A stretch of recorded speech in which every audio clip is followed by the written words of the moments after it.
Hi everyone. उम्मीद है आप सब अच्छे होंगे और आपकी तैयारी भी अच्छी चल रही होगी। लूकस के पिछले सेशन में हमने इनके थोड़े से इंट्रोडक्शन की बात की थी और इसके अलावा समरी ऑफ टाइट कॉर्नर्स जो हमारे लिए बहुत ज़्यादा ज़रूरी है उसको भी अपन ने डिस्कस कर लिया था। समरी डिस्कस करने के बाद क्वेश्चन नंबर 1 पूरा डिस्कस किया था अपन ने। आज का जो सेशन है वो क्वेश्चन नंबर 2 से शुरू होगा। And the question number 2 it says describe कीजिए द नरेटर्स एक्सपीरियंस, नरेटर के अनुभव को एट क्रिस्टीज ऑक्शन, क्रिस्टी के ऑक्शन में जो अपन ने पढ़ा था कल। Why was it a tight corner, ये टाइट कॉर्नर क्यों था। अपने को पता है कि नरेटर जो है वह मौज मस्ती में पहुंच जाता है एक ऑक्शन हाउस में जिसका नाम क्रिस्टी है और वहाँ बिड चल रही थी। मजाक मजाक में बिड लगाने लगता है और बिड जो है वो रुकती है आकर के 4050 पाउंड पे और इसकी बैंक में, जेब में छोड़िए, बैंक में सिर्फ 63 थे।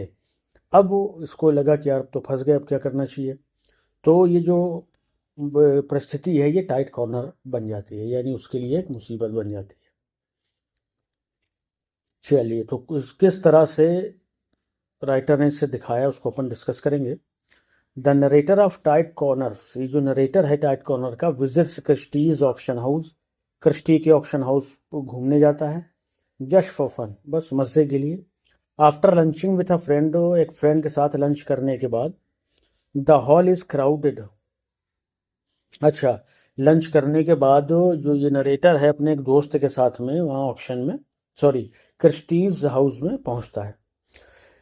ये हॉल इज क्राउडेड, हॉल भरा हुआ था। And Barbizon paintings are being sold, और बारबिजोन पेंटिंग्स जो हैं वो बिक रही थी फॉर थाउजेंड्स ऑफ पाउंड, हजारों पाउंड्स में।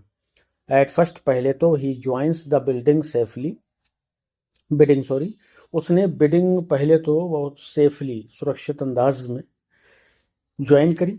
दो ही has only 63 pounds in the bank, जबकि उसके बैंक में सिर्फ 63 पाउंड ही थे।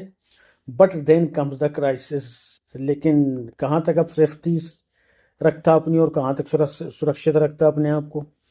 अ famous dealer begins the bidding at 4000 guineas, एक बड़ा ही फेमस डीलर जो है वो बेगिन करता है बिडिंग को 4000 गिनीज से, much higher than usual, usual से कहीं ज़्यादा।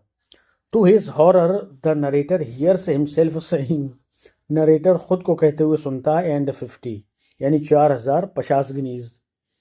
द ऑक्शनियर रिपीट्स 4050 गिनीज, और जब ये 4050 गिनीज वो जो ऑक्शन करने वाला था वो कहता है तो कोई उसके आगे बोलता ही नहीं है। And no one else bids, कोई नहीं बोलता है। द हैमर फॉल्स, वो अपनी हथौड़े को पटकता है, मेकिंग हिम द बायर, और नरेटर को कहता है कि आपने ये पेंटिंग आपकी हुई। Most expensive painting of the day, ये उस दिन की सबसे महंगी बिकने वाली पेंटिंग थी। ठीक है, this becomes his tightest corner, उसका टाइटेस्ट कॉर्नर बन जाती है बात या ये घटना। बिकॉज, क्योंकि ही कैन नॉट पे सच अ सम, वो इतनी बड़ी रकम कैसे पे कर सकता है। He feels stunned and dashed, अब उसे अचंभित भी है, कंफ्यूज भी है, डायलेमा में भी है कि वो करे तो क्या करे। Thinking of desperate options, desperate जो दुखदाई या परेशानी से भरे जो ऑप्शन थे उनको सोच रहा है कि क्या बोरोइंग फ्रॉम अंकल्स, क्या अपने अंकल्स से पैसा उधार लिया जाए। ट्राइंग मनी लेंडर्स, साहूकारों से, या begging Christie's staff to cancel the sale, या निवेदन किया जाए किससे, क्रिस्टी के स्टाफ से कि भैया इसको कैंसिल कराओ यार किसी तरह से। इन सब ऑप्शन पे विचार कर रहा है। बट लेकिन ही फियर्स, उसको डर है, nobody would believe it, कोई भी नहीं मानेगा कि it was a genuine mistake, ये जानबूझ के की गई गलती। जेन्युइन तो वैसे जानते ही यहाँ प्योर होता है, तो प्योर का सेंस नहीं होगा, यहाँ कहेंगे कि जानी बूझी मिस्टेक है। His friend has left to laugh in private, और उसका जो दोस्त था वो हंसते हुए अकेले निकल जाता है कहीं, लिविंग हिम अटरली अलोन, उसे बुरी तरह से अकेला छोड़ करके। The scene is described with humour, इस सीन को बड़े ह्यूमर के साथ में। Yet the panic is real, एक असली भय के साथ में प्रेस्क्राइब किया गया या डिस्क्राइब किया गया है। आई हैव नेवर फेल्ट सच अ फूल, और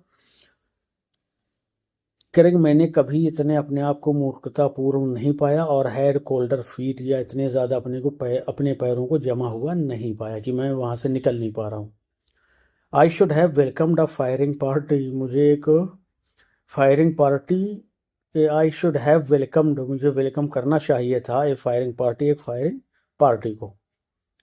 द सिचुएशन, ये जो सिचुएशन है, इज द टाइट कॉर्नर, एक टाइट कॉर्नर है, because it traps him mentally and financially, क्योंकि इसने उसे मानसिक रूप तौर पर या मानसिक रूप से और फाइनेंशियली आर्थिक रूप से अपने पंजे में जकड़ लिया था, अपने ट्रैप, अपने जाल में फांस लिया, तो ये भी कह सकते हैं।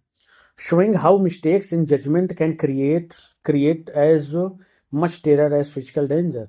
शोइंग, दिखाते हुए, या ये सीन, ये टाइट कॉर्नर हमें दिखाता है कि हाउ मिस्टेक्स की कैसे गलतियां इन जजमेंट फैसला करने में कैन क्रिएट उत्पन्न कर सकती हैं मच टेरर, कहीं ज़्यादा भय, एज फिजिकल डेंजर, बिल्कुल शारीरिक खतरे के बराबर।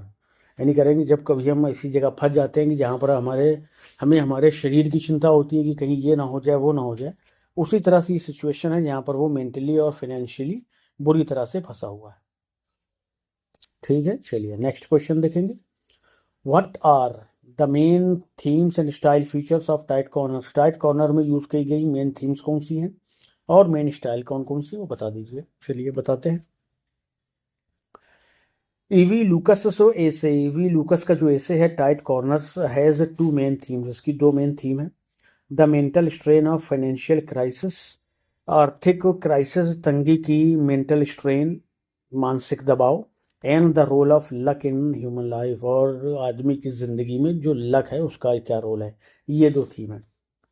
द फर्स्ट थीम, जो फर्स्ट थीम है, अपीयर्स व्हेन द नरेटर, जब नरेटर, अच्छा ये फर्स्ट थीम अपीयर्स हमारे सामने आती है व्हेन, जब the narrator compares physical dangers को, शारीरिक खतरों को कंपेयर करता है, उनकी तुलना करता है, like tigers and war to his tightest corner, और टाइगर्स से तुलना करता है, वॉर युद्ध से तुलना करता है, टू हिज टाइटेस्ट कॉर्नर, अपने टाइटेस्ट कॉर्नर के लिए, यानी अपने आप को बड़ी मुसीबत में फंसा होने को दिखाने के लिए। एट क्रिस्टीज के हाउस में, जो कि ऑक्शन हाउस है।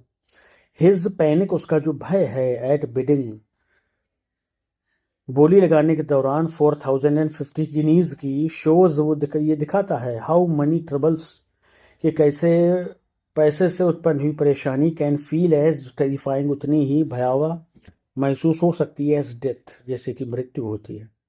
लूकस हाईलाइट करते हैं दैट की फाइनेंशियल एम्बेरसमेंट जो है ना, आर्थिक एम्बेरसमेंट, व्याकुलता, परेशानी या बेइज्जती, can be a stronger fear, एक बहुत बड़ा डर हो सकती है, देन फिजिकल हार्म, शारीरिक नुकसान की अपेक्षा या शारीरिक चोट की अपेक्षा। The second theme is luck, अगली जो थीम है वो क्या है, लक है। जस्ट वेन द नरेटर डिस्पेयर्स, जब वो पूरी तरह से नरेटर डिस्पेयर, हार चुका था, निराश हो चुका था, हेल्प्स कम, मदद आती है, इन एन अनएक्सपेक्टेड फॉर्म, एक अवांछित फॉर्म में, अवांछित रूप में। द ओरिजिनल बिडर, और जो ओरिजिनल बिडर था जिसने पहले बोली लगाई थी, वॉन्ट्स, वो चाहता है, द पेंटिंग बैक, की उसे वो पेंटिंग जो है वो वापस मिल जाए। Lucas shows how chance often saves people, Lucas ही दिखाते हैं कि कैसे कभी कभी किस्मत लोगों को बचा लेती है, फ्रॉम होपलेस सिचुएशंस, ऐसी सिचुएशंस से जहां पर आपने पूरी आशाएं खो दी। Turning disaster into relief, turning disaster, बदलते हुए डिजास्टर, बर्बादी को, रिलीफ, मदद में या आराम में। इन स्टाइल, अगर स्टाइल की बात करिए, द ऐसे रिफ्लेक्ट्स लूकस क्वालिटीज, लूकस की क्वालिटी को ऐसे दिखाता है, ह्यूमर को दिखाता है। The narrator's misery is described comically, ये जो नरेटर की मिजरी है, जो परेशानी है ना, उसे कॉमिकली, बड़े हंसी या हंसी मजाक के अंदाज में पेश किया गया है। एज व्हेन, जब he feels he would welcome a firing party, जब वो सोचता है, महसूस करता है कि अब वो किसी फायरिंग पार्टी को वेलकम करने वाला है, यानी उसकी पिटाई होने वाली है और उसके ऊपर मुसीबत आने वाली है।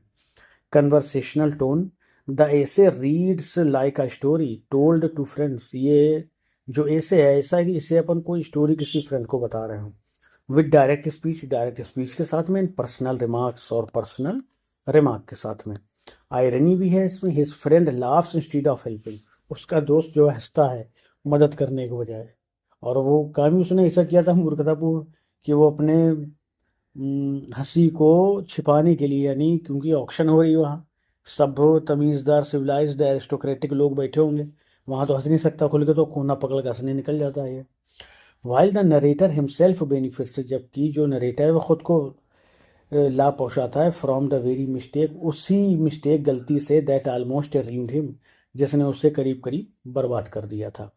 यानी लास्ट में क्या होता है कि एक व्यक्ति आ जाता है, कहता नहीं भाई मुझे वो वापस चाहिए, कहता तुम 50 बढ़ के ले लो, यानी 4050 की तुमने बोली लगाई, 4100 गिनी से ले लो, दे दो। लेकिन फिर ये नरेटर दिमाग लगाता है कि क्या तुम इससे 100 कर सकते हो, तो कहता ठीक है डन, तो 100 गिनीज भी कमा लेता है मुसीबत में। लिवलीनेस भी आपको देखने को मिलेगी इसमें। The quick shift from despair to joy, एक जो क्विक शिफ्ट है ना, वो डिस्पेयर टू जॉय, दुख से खुशी की तरफ, कीप्स रीडर्स एंटरटेन, वो रीडर्स को एंटरटेन, मनोरंजन प्रदान करता है। द एसे, ये जो एसे है, दस इस प्रकार से द एसे कंबाइंस, ये जो एसे है कंबाइन करता है ह्यूमर को, आयरनी को एंड स्टोरी टेलिंग को, टू शो, दिखाने के लिए, दैट की इवन लाइफ्स स्कैरियस्ट कॉर्नर्स, की जिंदगी की सबसे डरावनी जो कंडीशन स्थितियां हो सकती हैं ना, can sometimes and in laughter and profit, वो उनका भी अंत कभी कभी हंसी के साथ और लाभ के साथ हो सकता है। और बिल्कुल इन्होंने ये साबित भी किया है इसमें। ठीक है भाई, तो ये हमारा पूरा सेशन हो गया किसका, एडवर्डो वेराल लुकस यानी ईवी लुकस का, जो हमारे प्रो सेशन में इंटीग्रेट में आपको देखने को मिलेंगे। अगर आप पहली बार चैनल विजिट कर रहे हैं ना, सब्सक्राइब कर लीजिए भाई, ठीक है। और क्या करिए, लाइक शेयर कर दीजिए। अगर आपको पीडीएफ चाहिए तो टेलीग्राम चैनल ज्वाइन कर लीजिए, उसका लिंक आपको डिस्क्रिप्शन में दे दिया जाएगा। ठीक है, अगर कोई मुश्किल है, इश्यू है कोई आपकी तैयारी करने में, तो बताइए, बिल्कुल उसका सलूशन निकाला जाए कुछ ना कुछ। ठीक है, चलिए मिलते हैं नेक्स्ट सेशन में। Till then bye bye, thank you.